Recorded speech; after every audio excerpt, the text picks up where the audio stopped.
Hello everybody, it's Ian here once again and welcome back to OUFC Fan View. It's time to do another review of another Oxford United game. Today is going to be a little bit different. I'm going to be doing a shorter review of the game we played last night against Sheffield United. The reason being I went to the game. Actually, I know, shock for once.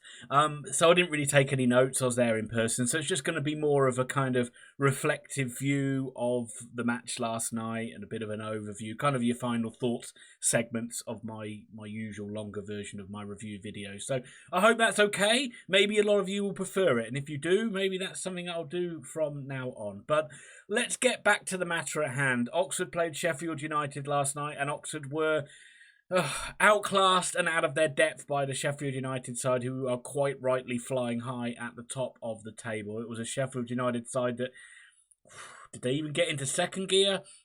Very, very comfortable night for the Blades indeed. And credit to Sheffield United, credit to their fans.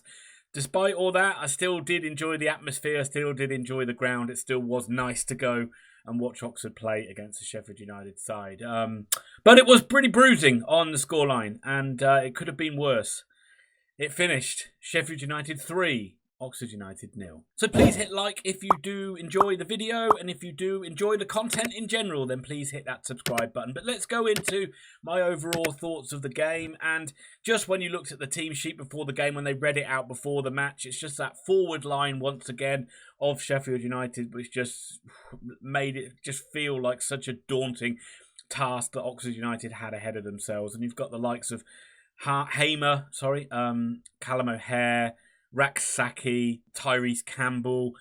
It is a different level to the level that Oxford United are competing at. And to put it in perspective from a Sheffield United point of view, when you guys were going away to the top of the Premier League, the guys at the top of the Premier League last season, like your Liverpools, your Man Cities, that is how we felt last night, how you must have felt like that at times last season. And Oxford changed things about a bit. We went back to the 4-3-3, 4-1-4-1, if you like, formation that we've used more often than not under Des Buckingham. And that is probably in no small part due to the fact that Elliot Moore was suspended for this game and Sanglong came in his place. But it was also good to see Shemi Plaheta getting a start. We've seen such a little amount of Plaheta. He got injured, I think, in the second game of the season, or maybe the third. I think it was the third. But it's also good to see Dane Scarlett returning up front. I think we all want to see Dane Scarlett get a long run as the main striker in this side. And as we've showed in the majority of games that we've played this season, we're not just going to go away to a side at the top of the table. We're not just going to go to anybody's ground or play anybody at home and just sit behind the ball and camp behind the ball and defend. We are going to try and get at a side. We are going to try and create chances. And there were some bright sparks at the start of the game. I thought Plaheta generally overall had a pretty lively game. I thought he was quite good. Tried to make things happen down that Oxford United left-hand side. But the one thing you cannot do, the one thing that is almost unforgivable, which Oxford United just can't compete against, is when you give soft goals away to the opposition. And that is exactly what we did in this first half, particularly the first goal. Sheffield United's first real attack.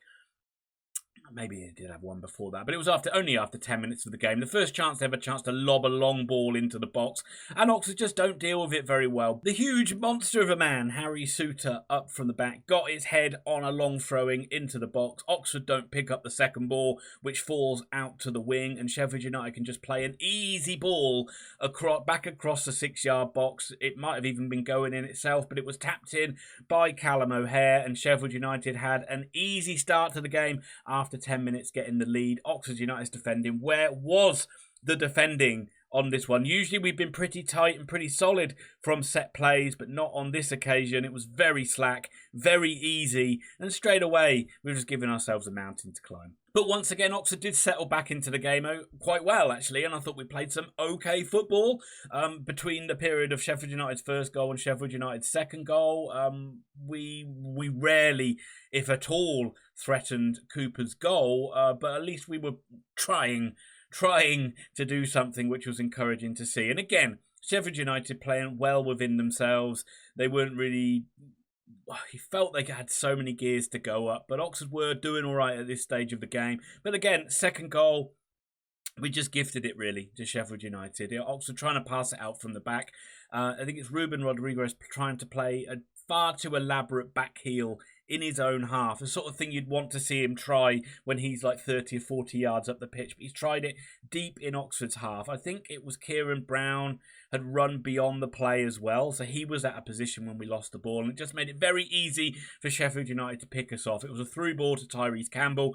He was given the opportunity to go round Jamie Cumming. He did it with ease. He tucked it away with ease. It was a very easy, tidy, nice goal for Sheffield United, but again, from an Oxford point of view, far too easy. And when you think about the chance Harris missed against Middlesbrough and he had that chance to go one-on-one round the keeper, it's so frustrating because you saw how easy Tyreece Campbell made it look. And you sensed the confidence of everybody was a bit deflated after that. You did sense that the Oxford players' shoulders did slump. The crowd, the Oxford fans started to really fear the worst. And Sheffield United just started to play, started to come into the game, and they really dominated that final end of the first half, and they toyed with Oxford United, passed it around us. We couldn't live with them. They could have scored more goals. Jamie Cumming making a couple of great saves in there. But Oxford United did just about get to half-time at only 2-0 down. Buckingham making no changes for the second half, and Sheffield United just came out with the mood to kill this game off early. And they had a couple of warning shots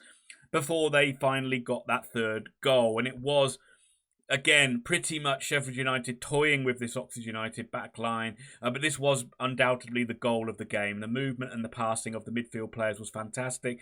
Rak-Sakyi got into a wonderful position into the middle. He was picked out.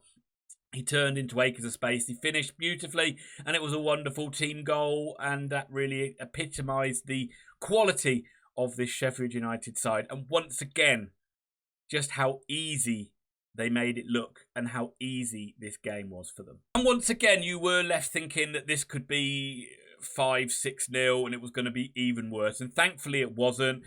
Sheffield United probably did take their foot off the gas. There were a couple of goalmouth scrambles and Oxford had to backs to the wall, still trying to fight and keep that scoreline down, which was commendable. And towards the end of the game, we did have a little bit of spirit in there as well. I thought Matt Phillips came on and made a big difference. I thought Owen Dale played okay when he came on as well. But Matt Phillips is just that calm, experienced head, which is so much more than what the other players seem to have. And whenever he got the ball, he seemed to have so much more time than any other Oxford United player. And he started to make a few things happen. He had a good shot himself. He set up Ed Masuni for a good shot as well. So we nearly got a late goal late on in the game. But overall, we were well beaten.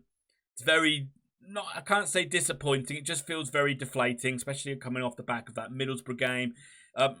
Once again, thoroughly deserved by Sheffield United, and it just leaves Oxford United in a bit of a pivotal point of the season. Before I go on and talk about Oxford United, let's just say a little bit about the home side. Sheffield United fans, your side was fantastic. You didn't need to be at nowhere near full force today. You didn't have Asmadozic, but that didn't matter. You've got him back for that Sunderland game, I think, now. And this almost was the perfect tune-up game before that Sunderland game at the weekend. It felt every bit like an exhibition match at times today.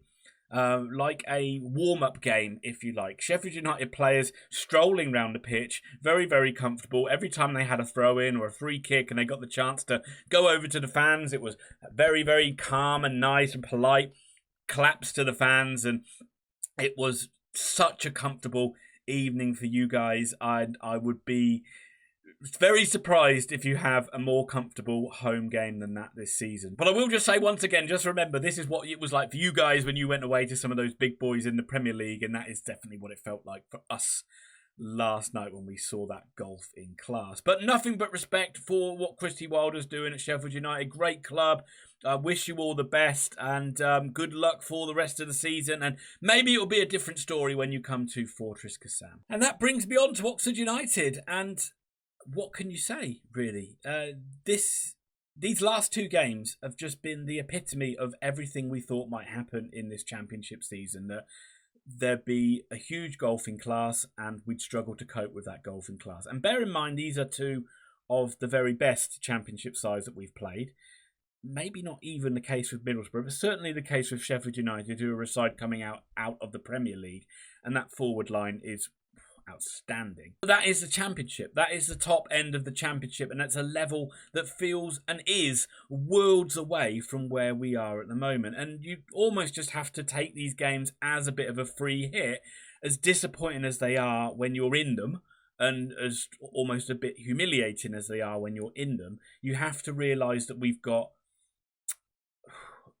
bigger fights ahead against sides that are going to be in and around us that we should be more competitive against. Not that we're going to beat them and not that they're going to be easy, but we should be more competitive against. And no, a lot of those games are coming up now. And for me, this Millwall game is huge. I wouldn't expect Millwall to have the same level of quality as Middlesbrough or Sheffield United, despite their elevated league position. So I would expect Oxford to be more in this game than what we've seen recently, and maybe not blown away, hopefully not blown away. But it is one where we need something from it. It, of course, isn't must win at this stage of the season, but I'm just very worried about the confidence of everybody. Players, Buckingham, and fans as well. We lose to Millwall at home and put in a bit of a dog of a display where we don't play very well, and it's all a little... But you know what the Kassam can be like. It can be quite a horrible ground when things aren't going our way. I really worry what that might lead to moving forward at this stage of the season, because after that we play Plymouth away, and we know Plymouth are a very, very good side at home, despite them being in and around us at the table. They're a much better side at home than they are away. And then I'm just worried that that confidence is then going to really hit the players and hit the fans, and we're just going to be in this horrible slump, and it could be a very, very long and horrible season. But hopefully it won't. Hopefully it won't come to that, and hopefully we will see a much better Oxford United performance, more like the types of performances we saw against a Stoke or a Preston North End earlier on in the season. And there's no reason to think why that can't happen as well. We will have Elliot Moore back in the back line, which will make a big difference. Him and Brown. Long didn't, what Long came in, didn't let anybody down yesterday. But Long will go out of the side. Moore will come back in. With Brown, you'll probably have Lee, and you hopefully have Peter Kioso back in again. Tyreece hasn't let anyone down. I just want PK back in there. But I am curious to see whether he will do that. I'm curious to see whether he will go forward at the back, or whether he will go back to the 5-3-2, because the 5-3-2 does make Oxford more solid. You do have those natural wing backs in Lee, and if you play Tyreece.